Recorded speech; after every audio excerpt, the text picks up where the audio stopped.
अस्सलाम। ये देखें जी, फ्लाईओवर के ऊपर जो लाहौर साइड का रैंप था उस पर कंक्रीट डालना शुरू कर दिया। ये है फ्लाईओवर चंदा किला लाहौर साइड।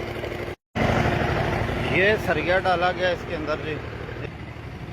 ये बहुत मोटा सरिया, ठीक है जी, बहुत अच्छी क्वालिटी का जी। ये देखें जी, ये फ्लाईओवर लाहौर साइड का रैंप, चंदा किला का खूबसूरत फ्लाईओवर। मैं आपको पास से दिखा देता हूँ। ये देख, ठीक है जी, ये दीवार के अंदर इसके कंक्रीट डाला जा रहा है। ये शटरिंग हुई है इसकी।